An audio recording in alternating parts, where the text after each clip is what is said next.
I never thought I would be left out in the cold by my own daughter. Never imagined the man she married would strip me of my dignity while she stood by and let him. The betrayal wasn't sudden, it was a slow burn, a series of small silences that eventually became a deafening roar. But what they didn't know was that life had one last card for me to play. And when I played it, everything changed.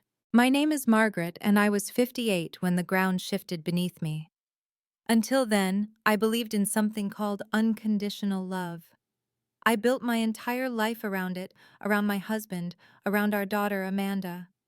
Every meal I cooked, every holiday I planned, every dollar I saved, it was all for them. When my husband died of cancer, the world didn't just tilt, it collapsed. My grief was a cavern, but I told myself I still had Amanda. I still had my daughter. I sold the little house my husband and I built from scratch in Cedar Park, north of Austin. Too many memories clung to those walls. Too many nights I woke expecting to hear his voice calling from the kitchen. Amanda and her husband Chad offered me a place to stay, at least Amanda did.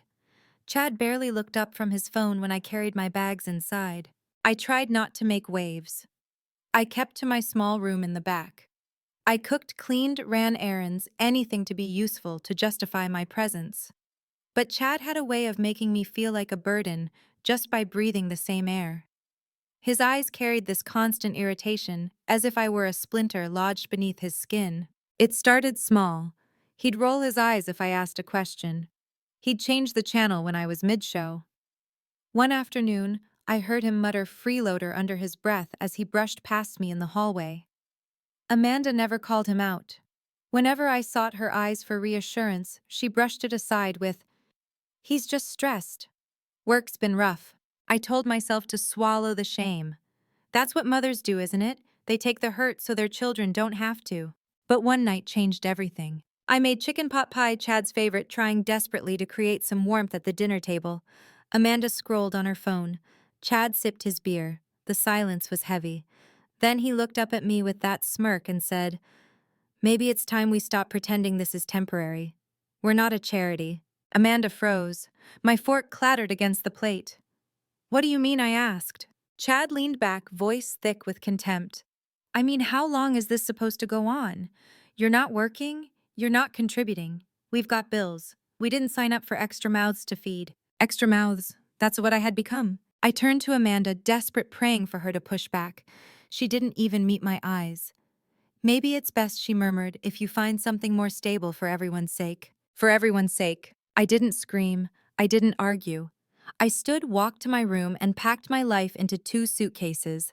That was all I had left. The tears didn't come while I folded my clothes or zipped up the bags. They came later when I stood outside their building, the cold wind cutting through my coat, realizing I had nowhere to go. Amanda didn't walk me out. Chad didn't bother with even a glance. I sat on the curb for an hour, my phone dead, my heart deader still. And I thought, this is what it feels like to be erased. That night, I checked into a motel, the kind with peeling wallpaper and vending machines that stole your change. I lay awake staring at the ceiling, wondering how my life had shrunk into this abandoned, invisible disposable. The next morning, I sent Amanda a message. "I understand. I love you always." No reply. I sent another a week later, then another. Birthdays, little updates, silence. 3 months crawled by. Each day felt longer than the last. I tried applying for jobs, front desks, grocery stores, diners. Nobody wanted to hire a grieving widow in her late 50s with no recent work history. I thought about babysitting cleaning houses, but my body didn't move the way it used to. The loneliness was suffocating, but worse than that was the shame. I had given everything to that girl, everything.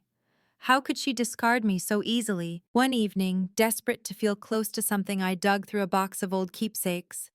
At the bottom was a leather-bound diary that had belonged to my mother. I hadn't opened it in years, maybe never, but something pulled me to it that night. I turned the pages, and what I found inside changed everything. It wasn't just words, it was a truth buried so deep it shook the ground beneath me. And for the first time in months, I smiled. Because they thought they had taken everything from me. But they had no idea what was coming. When I opened that diary, I thought I was just clinging to the past, trying to hear my mother's voice again in her faded handwriting. But what I found was not the soft comfort of nostalgia, it was fire. Her words were steady, precise, and shocking. My mother had been no fool, she had left behind records, notes, and names. My family came from property land and buildings that I'd never even known about.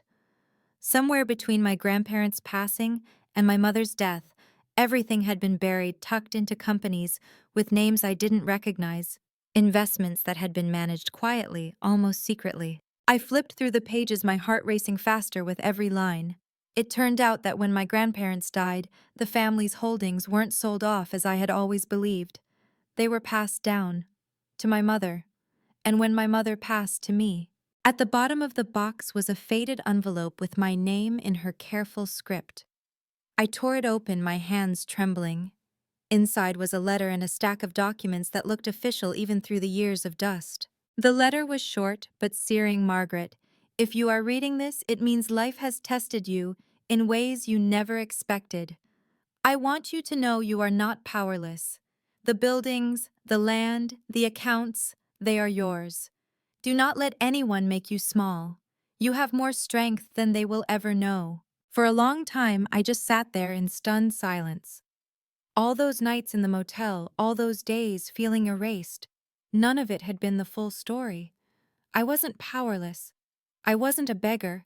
I was the heir to something real, something mine. The next week was a blur of appointments, phone calls, and meetings with lawyers who confirmed everything. Titles were transferred, accounts opened, legal threads untangled. Piece by piece, my mother's hidden legacy was placed in my hands. Among the properties was a modest but profitable apartment building downtown. My lawyer's words still echo.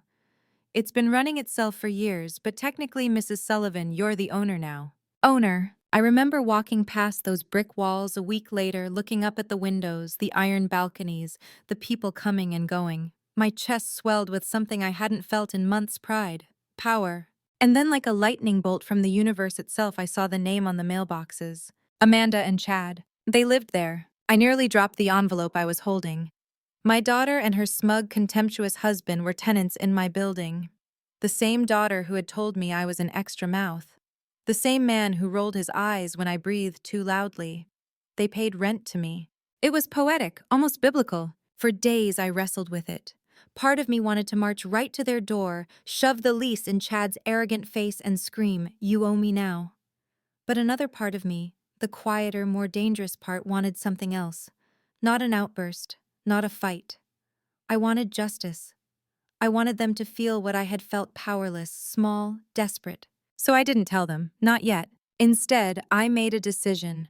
When the time came to renew leases, every tenant in that building would see an increase, but Amanda and Chad, theirs would triple. And when the notice went out, I pictured Chad's face turning red with rage, Amanda's voice breaking with panic.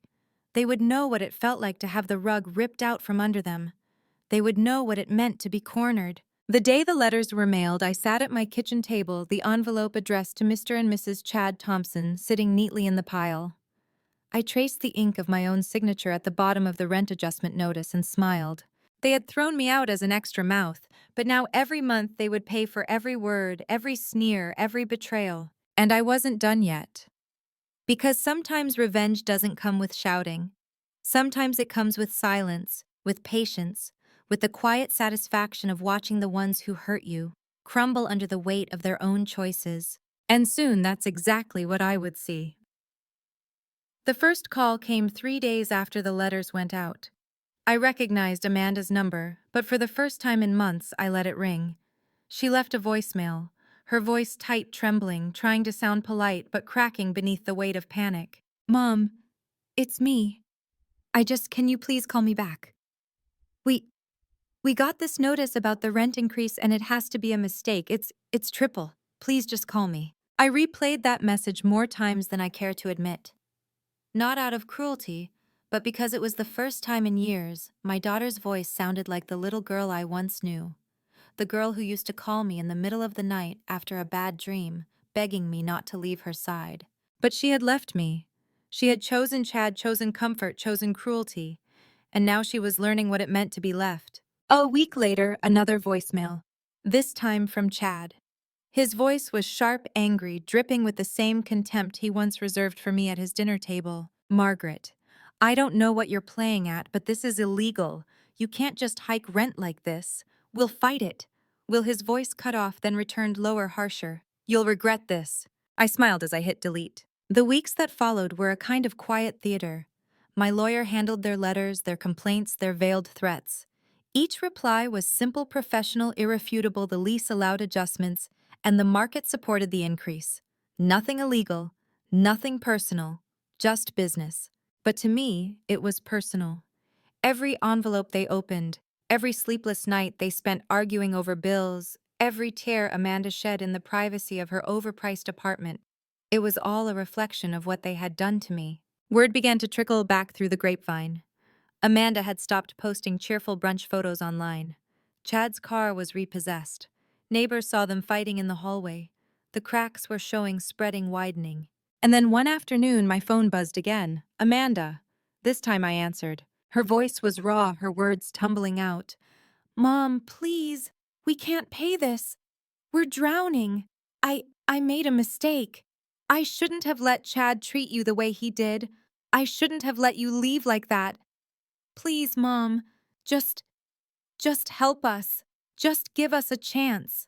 For a moment, I couldn't breathe. This was the moment I had pictured on that motel bed months ago, staring at the stained ceiling, wondering if my life was over. This was the moment where the roles reversed. I closed my eyes, letting her words settle in me. I thought of the night she sat silently while Chad called me an extra mouth. I thought of how she didn't follow me out the door when I left with 2 suitcases and a broken heart. I thought of every unanswered message, every silence that carved me deeper than any insult ever could. And then I thought of my mother's letter, her steady hand telling me not to let anyone make me small. When I finally spoke, my voice was calm, almost gentle. Amanda, I loved you more than life itself. But you made your choice. Now you live with it. Her sobs broke through the phone, desperate and pleading. Mom, please, we're your family. Family.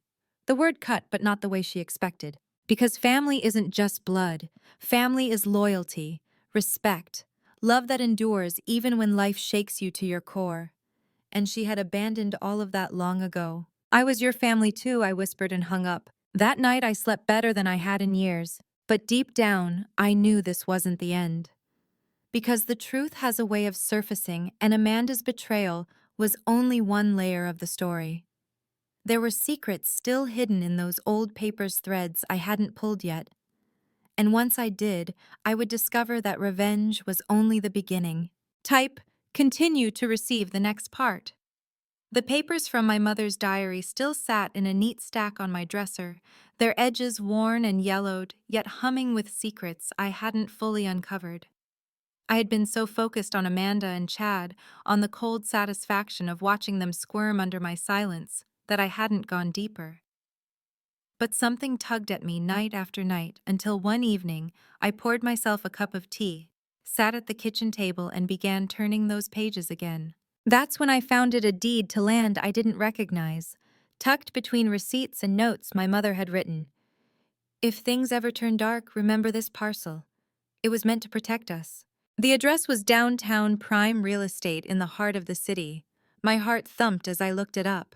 Where once there had been a vacant lot, there now stood a gleaming office tower, the kind of building with mirrored windows that reflected the skyline. I called my lawyer the next morning. He confirmed it. The land beneath that tower was mine. Long leased out, long forgotten, but still mine. The rent that flowed from it each month was enough to keep me secure for life, even without the apartment building. And that's when the idea hit me. Amanda and Chad had called me an extra mouth. They had reduced me to nothing. But here I was holding the kind of power they could never imagine. They had once mocked me for being dependent, but the truth was, they were the ones dependent on appearances, on money, on keeping up with a lifestyle they couldn't actually afford. I decided I wouldn't just raise their rent. I would end their charade.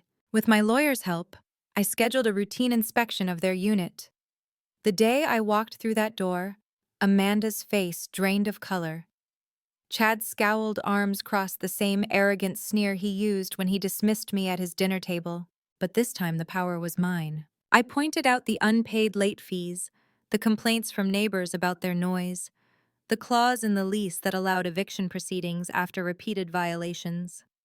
Chad sputtered, his voice shaking with rage, but his words slid off me like rain. Amanda's eyes darted between us, glassy with panic. When I stepped back into the hallway, leaving them standing in the ruins of their certainty, I realized I didn't need to scream, didn't need to rage. My silence was louder than any fury. 2 months later, the unit was empty. Amanda and Chad had vanished in the night, leaving behind a trail of unpaid bills and broken furniture. But they couldn't escape the consequences. They never could. Because every time they tried to start over, every application, every reference, my company's records would follow them. I stood in that empty apartment one last time, the air heavy with the ghosts of everything they had said to me. And I whispered, "This was never yours. It was always mine." But the story didn't end with revenge. As I locked the door, I felt something loosen in me. Something I hadn't realized I'd been gripping so tightly, the need for their apology, their validation. I no longer needed it. They had taken me for granted, erased me, tried to reduce me to nothing. But instead they had pushed me toward a truth buried for decades. My mother had trusted me with a legacy, and through that legacy I had found myself again. And still sometimes when the city is quiet and the wind slips through my window, I think of Amanda. I wonder if she lies awake somewhere replaying the moment she let Chad call me an extra mouth. I wonder if regret haunts her the way her betrayal once haunted me. But whether it does or not, I've made peace with it. Because I am no longer that erased, broken woman on the curb with 2 suitcases and nowhere to go. I am the woman who rose, the woman who remembered her worth, the woman who turned her pain into power, and that in the end was worth more than any revenge. If my story touched you, please like this video, share it with someone who may need strength, and subscribe for more stories of survival, betrayal, and finding your power again. And tell me in the comments, have you ever been cast aside by the very people you loved most? Sometimes the cruelest betrayals are the very things that teach us who we really are.